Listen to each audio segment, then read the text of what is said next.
After a year on the road, I thought I'd get tired of traveling. The endless clatter of railways, highways, and everything in between.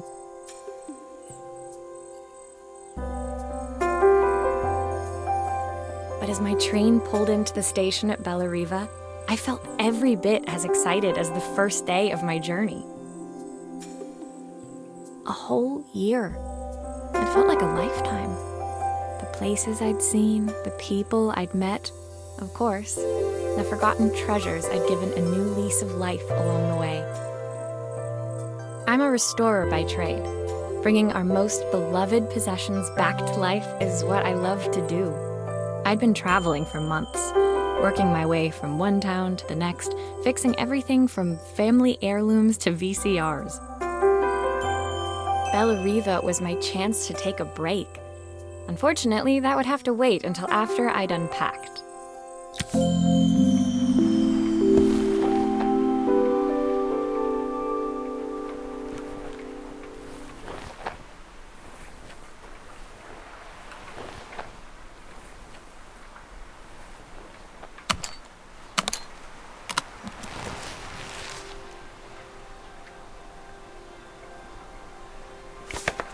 My passport. Not many blank pages left now. The tools of my trade. No hope of restoring things without these. My favorite overalls. These will never go out of style.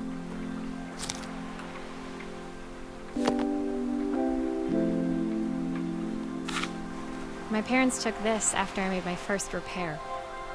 Seems like a lifetime ago. Looking forward to taking more close-ups of my fingers with this. I'll hand these out once I'm settled in. Fingers crossed they get me some work. I saw a guitarist wearing these at a show once. Rock and roll repair woman, at your service. I picked up these sunglasses on my last stop. Hopefully I'm cool enough to pull them off.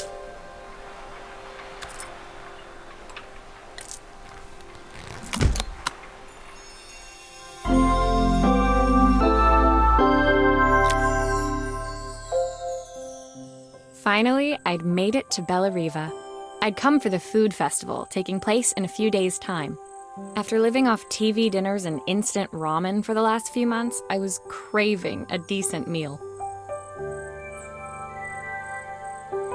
Of course, I'd need to earn enough money to pay for it, so I figured I'd head out the next day and find some work. My parents never wanted me to go. They wanted me to stay in their shop and have a simple, stationary life.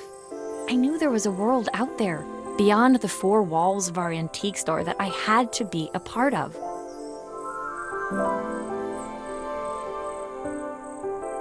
I daydreamed constantly about the weird and wonderful places each of our antiques came from. I loved figuring out their stories, revealing the memories hidden beneath the screws and wires. My story in Bellariva began with a little girl, and a voice she was longing to hear.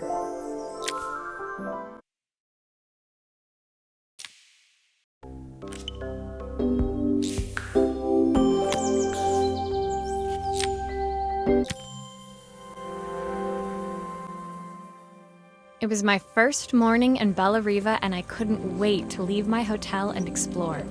It was a quiet town, its streets and alleyways basking peacefully in the hot morning sun.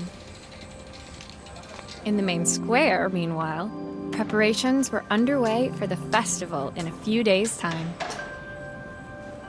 As I handed out my flyers, I wondered what the people of Bellariva would need me to fix. So far, everything here seemed perfect. I was starting to worry I'd made a mistake when I felt someone tapping me on the back. Hi, I'm Izzy. Do you know how to fix things?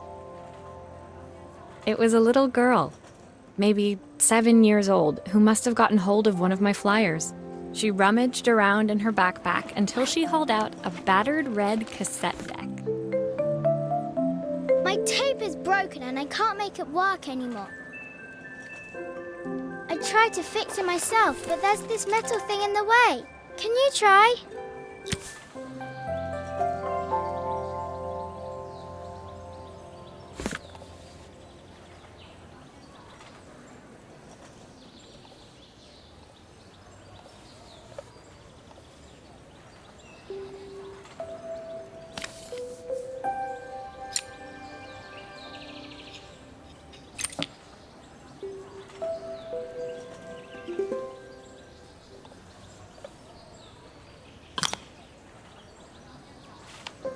Aha!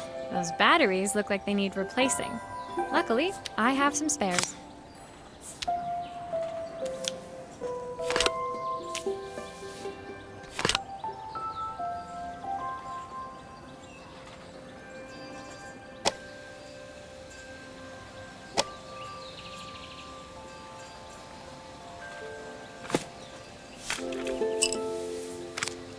Why did you do that?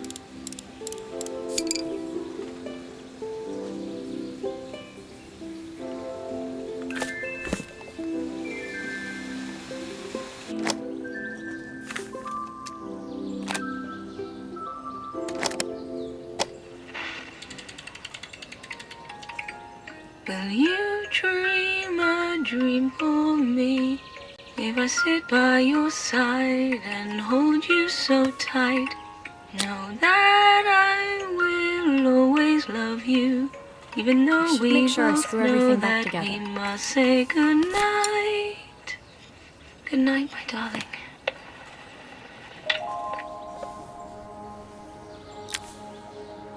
When it finished, Izzy picked up the tape deck and tucked it carefully into her backpack.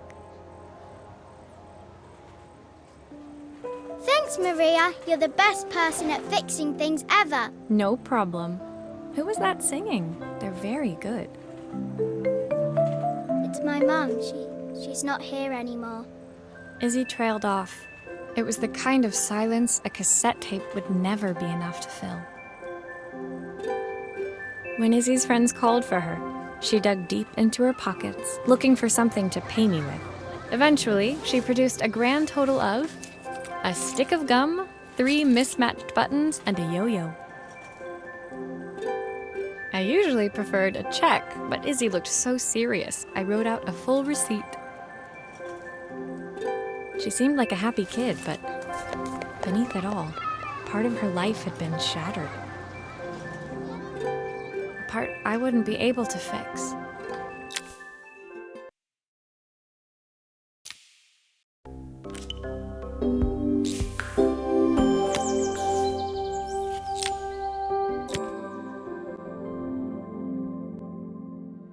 My first repair complete, I spent the rest of the day doing small jobs in and around the square.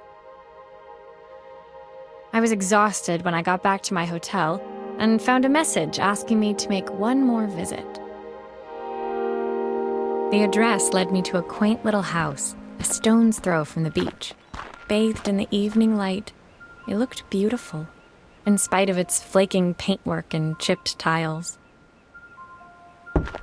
The front door was opened by a harried-looking man, still dressed from a long day at the office. Are you Maria? My name's Joseph. I'm Isabel's father. I'm so sorry she bothered you this morning. Please, come in. I'd like to settle up properly. On the mantelpiece, I saw the remains of a broken statue. Without thinking, I picked up a fragment. Ah, my father's statue. What's left of it, at least. Yet another way I'd have disappointed him. It survived 100 years in this family. But 5 minutes with Isabel and... Do you think you can salvage it?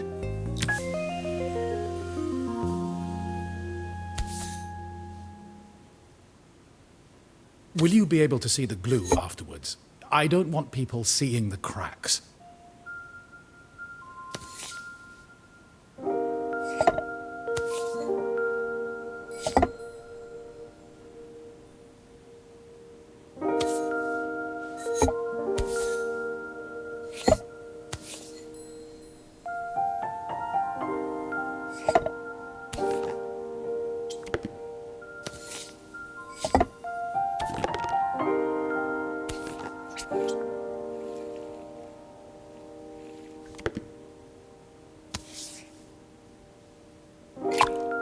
Sometimes I think my daughter should come with a warning label.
Is this glue really strong enough to hold everything together?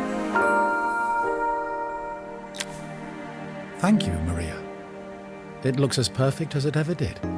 My father wanted me to make something of myself. He didn't have time for anything less. As Joseph put the statue back on the shelf, it nudged against the family portrait stood proudly next to it. So he was Bellariva's mayor. And that was Izzy's mom.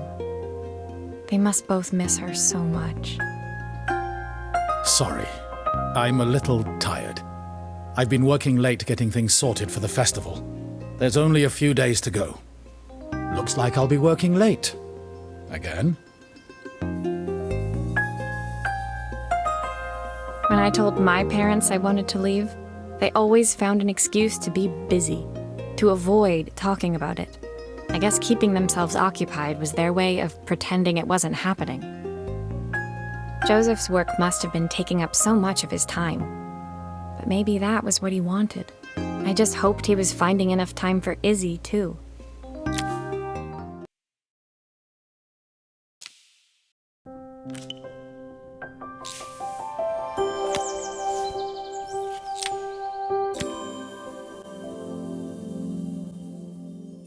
My second day in Bellariva dawned bright and clear, another beautiful sunny morning.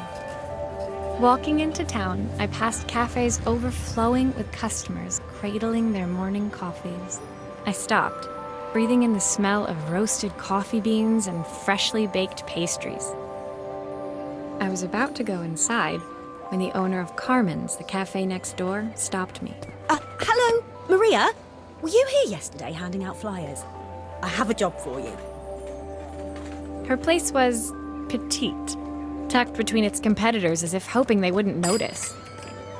Judging by the empty tables inside, though, her potential customers hadn't noticed it either. It's a bit slow today, but we're just getting started. I'm sure it'll pick up soon. As Carmen chatted, she walked over to the counter and returned with an old rotary phone.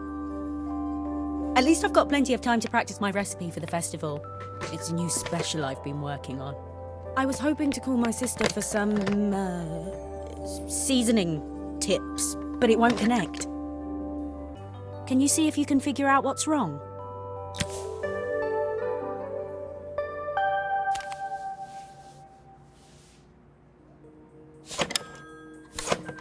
Obviously, we'd normally be much busier than this.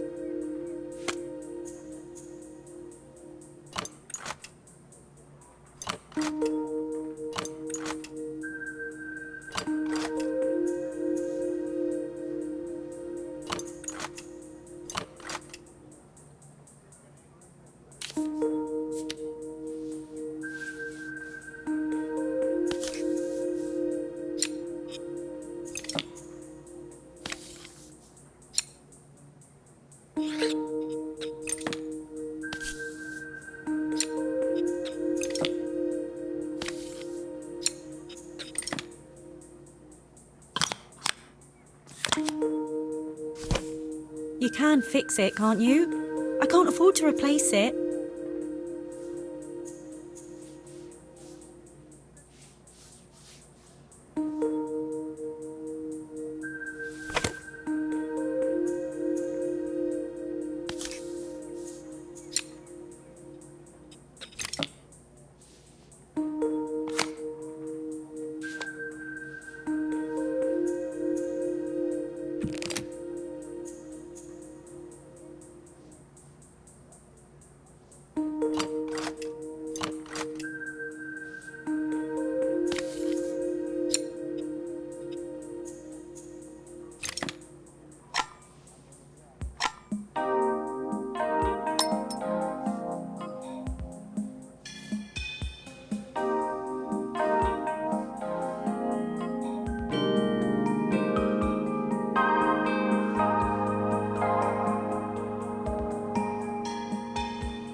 I'll need to check the wires are in the right configuration.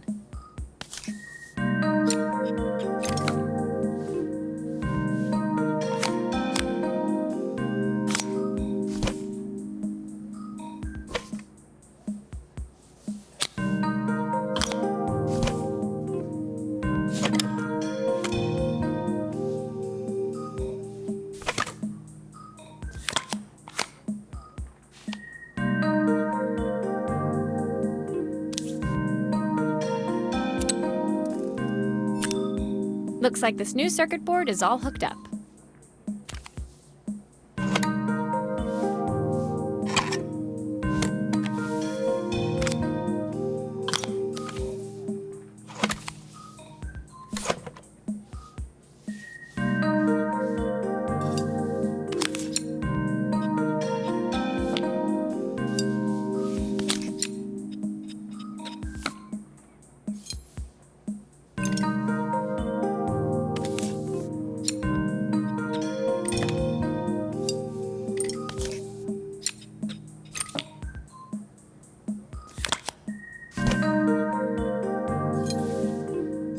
Still a few parts missing.